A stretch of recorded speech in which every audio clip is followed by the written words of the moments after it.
እንግዲህ ሳይንስና እምነት ሲታመሩ ምን ሊፈጠር ይችላል? በጣም ትልቅ ጥያቄ ነው አይደል? በዛሬው ዝግጅታችን አንድ የጂኦፊዚክስ ሊቅ፣ ሳይንቲስት መንፈሳዊ ስጦታዎችን እንዴት በተለየ መነጽር እንደተመለከተ የሚያሳየውን አንድ አስደናቂ መጽሐፍ እንገኛለን።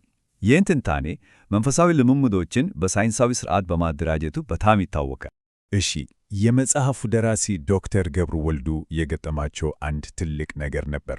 በዘመናዊቷ ቤተ ክርስቲያን ውስጥ የሆነ ነገር ትክክል እንዳልሆነ ተሰማቸው። የመንፈስ ቅዱስ ስጦታዎች ልክ እንደተኛ እሳተ ገሞራ ሆነዋል አሉ። አስቡት እስቲ፣ በውስጡ ከፍተኛ ኃይል ይዞ ግን ሳይፈነዳ ጥቅም ላይ ሳይውል ዝም ብሎ የተቀመጠ ነገር። ስለዚህ ትልቁ ጥያቄ ይሄ ነበር፣ ይህንን የተኛውን ግዙፍ ኃይል እንዴት ነው የምናነቀው? የዚህ መጽሐፍ ልዩ ምስጢር ያለው እኮ ደራሲው ማንነት ላይ ነው። ዶክተር ገብሩ ወልዱ ሁለት በጣም የተለያዩ ዓለማትን በአንድ ሰውነት የያዙ ነበሩ። እስቲ ማን እንደነበሩ በደንብ እንመልከት። እስቲ አስቡት። በአንድ በኩል ዶክተር ገብሩ የጂኦፊዚክስ ሳይንቲስት ናቸው። ማለትም ሁሉንም ነገር የሚተነትኑ፣ በሥርዓትና በመረጃ የሚመሩ፣ ምድርን የሚያጠኑ ባለሙያ እና ይህ የትንታኔ አእምሯቸው መንፈሳዊ ክስተቶችን እንኳን በተለየ መንገድ እንዲያዩ አድርጓቸዋል። በሌላ በኩል ደግሞ በዓለም አቀፍ ደረጃ የታወቁና በኃይል የሚያገለግሉ ወንጌላዊ ናቸው እና ያላቸው ይህ የማይገጣጠም የሚመስለው ልዩ ጥምረት ነው ለመጽሐፋቸው ዋና መሠረት የሆነው። እናም እነዚህን ሁለት ዓለማት የሳይንቲስቱን አእምሮና የወንጌላዊውን ልብ አጣምሮ ነው እንግዲህ የመንፈስ ቅዱስ ስጦታዎችና አጠቃቀማቸው የሚለውን መጽሐፍ ያሳተሙት። የመጽሐፉ ዓላማ በጣም ግልጽ ነበር። ሁለት ዋና ዋና ነገሮች ነበሩት። አንደኛ ለመንፈሳዊ አገልግሎት ጥልቅ የሆነ ስነ መለኮታዊ መሠረት መጣል፣ ሁለተኛ ደግሞ እንዲሁ በንድፈ ሐሳብ ብቻ ሳይሆን ማንም ሰው ሊከተለው የሚችል ተግባራዊ መመሪያ ማቅረብ። አሁን የመጽሐፉን በርት ላይ ወዳለው ዋና ሐሳብ እንደርሳለን። ይህ ሐሳብ በጣም ስር ነቀል ነው። ስለ መንፈሳዊ ስጦታዎች ያለንን አመለካከት ሙሉ በሙሉ ነው የሚገለብጠው። አብዛኛው ሰው ስጦታዎችን እንዴት ነው የሚያስባቸው? ልክ እንደምንቆጣጠራቸው መሳሪያዎች አይደል?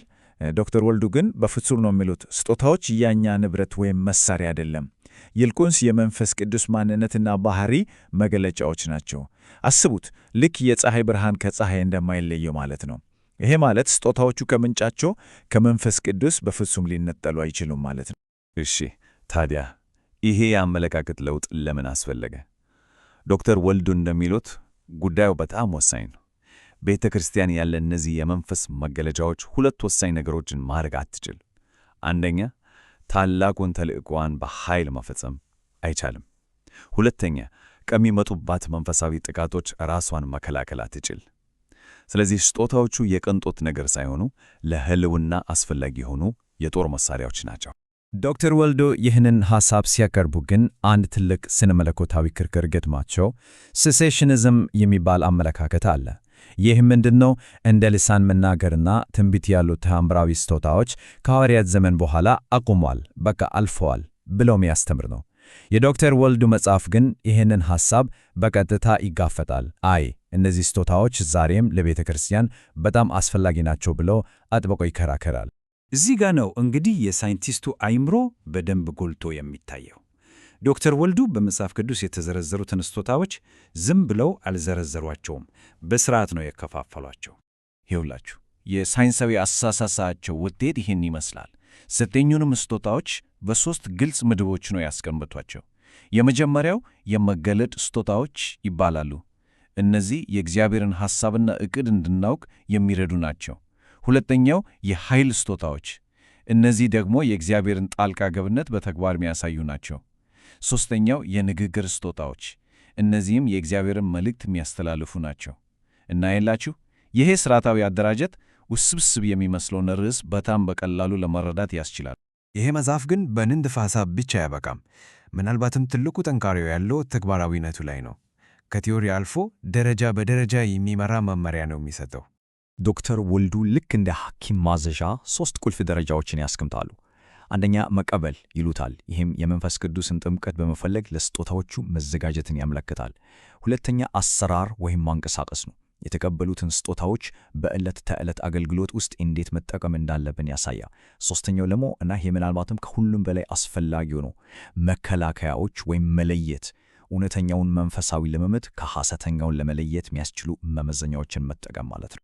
እዚህ ላይ ግን ዶክተር ወልዱ አንድ በጣም ከባድ ማስጠንቀቂያ ይሰጣሉ። የእግዚአብሔር ቃል ልክ የሐኪም ማዘዣ ነው ይላሉ። ይህንን ማዘዣ ማለትም የመጽሐፍ ቅዱስን መሠረት ችላ ብሎ ስጦታዎችን ብቻ ለመጠቀም ሞከር በጣም አደገኛ ነው። ውጤቱ መንፈሳዊ ጥፋት ሊሆን ይችላል። አልፎ ተርፎም አጋንንታዊ አስመሳዮች ወይም ካውንተርፊትስ ሊያስከትል ይችላል። እንግዲህ የዚህ መጽሐፍና የደራሲው አሻራ እስከ ዛሬ ድረስ እንዴት እንደዘለቀ እስቲ እንመልከት። ይሄ መጽሐፍ በብዙዎች ዘንድ የተደነቀበባት ዋነኛ ምክንያት ሁለት ተቃራኒ የሚመስሉ ነገሮችን በአንድ ላይ ማምጣቱ ነው። በአንድ በኩል ያለው ጥልቅ መንፈሳዊ ትጋትና ፍቅር፣ በሌላ በኩል ደግሞ በምክንያት ላይ የተመሠረተው የሳይንቲስቱ አእምሮዊ ጥብቀት። ስሜትን ከሥርዓት ጋር፣ ልብን ከአእምሮ ጋር ያስማማ ድንቅ ሥራ ነው። የመጽሐፉ ተጽዕኖ ግን ከዚያም ያልፋል። በተለይ በኢትዮጵያ ውስጥ የካሪዝማቲክ እንቅስቃሴ በፍጥነት በሚስፋፋበትና ብዙ ነገር በስሜት ላይ ብቻ በተመሠረተበት ወቅት ይህ መጽሐፍ እንደ አረጋጊ ኃይል ሆኖ ነው ያገለገለው። እንዴት? ለመንፈሳዊ ልምምዶች ግልጽ የሆነ መጽሐፍ ቅዱሳዊ ማዕቀፍ ሰጥቷል። በዚህም ከልክ ያለፈ አጠቃቀምና ስህተቶችን ለመከላከል በጣም ረድቷል።